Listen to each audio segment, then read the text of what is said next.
नमस्कार, मैं हूं वैष्णवी कुमारी और आप सब देख रहे हैं एसीसी न्यूज टुडे।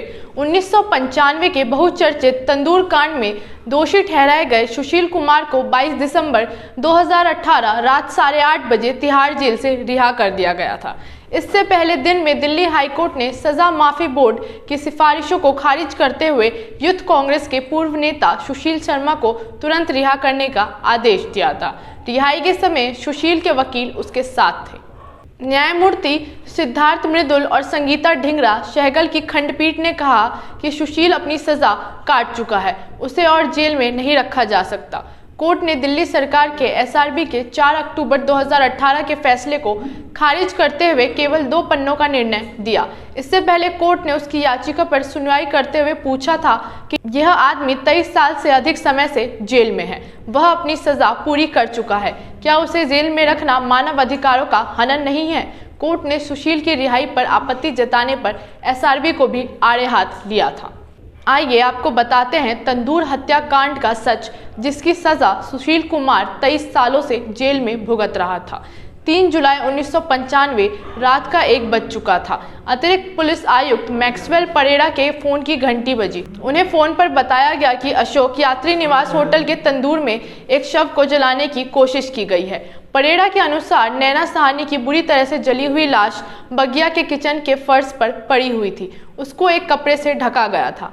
बगिया रेस्टोरेंट के मैनेजर केशव कुमार को पुलिस वालों ने पकड़ रखा था। नैना के शरीर का मुख्य हिस्सा जल चुका था। आग की गर्मी की वजह से उनकी अतरियां पेट फाड़ कर बाहर आ गई थी। अगर लाश आधे घंटे और जलती तो कुछ भी शेष नहीं रहता और जांच करने में बहुत मुश्किल आती। जब नैना साहनी का शव जलाने में दिक्कत आई तो सुशील शर्मा ने बगिया के मैनेजर केशव को मक्खन के 4 स्लैब लाने के लिए भेजा था।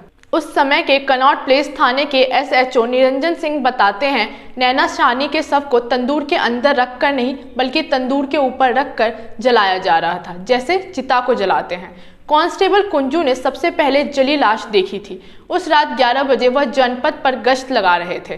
तभी उन्हें अशोक यात्री निवास के प्रांगण से एक आग की लपटें और धुआं उठता दिखाई दिया।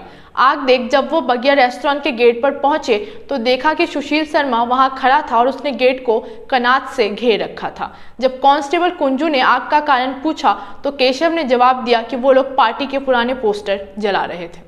वह पहले तो आगे चले गए, लेकिन फिर गड़बड़ होने के अंदेशे से रेस्टोरेंट के पीछे की दीवार फांद तंदूर के पास पहुंचे।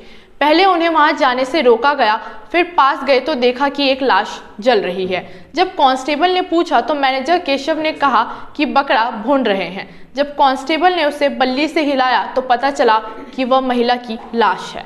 इसके बाद उसने अधिकारियों को फोन कर घटना की जानकारी दी। सुशील को नैना पर शक था, जिसके चलते उसने उसे गोली मार दी।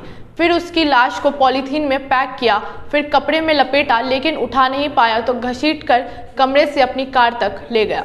सुशील नैना को मारने के बाद उसे यमुना में फेंक देना चाहता था, लेकिन फिर उसे लगा कि कोई देख ना ले तो उसने अपने ही रेस्तरां में नैना के शव को जलाने की सोच ली।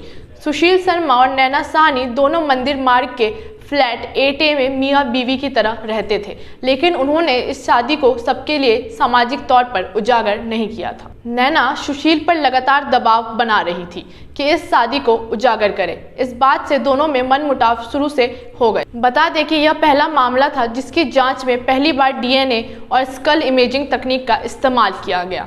अपनी सजा के दौरान सुशील काफ़ी बदल गया और वो जेल में पुजारी का काम करता था।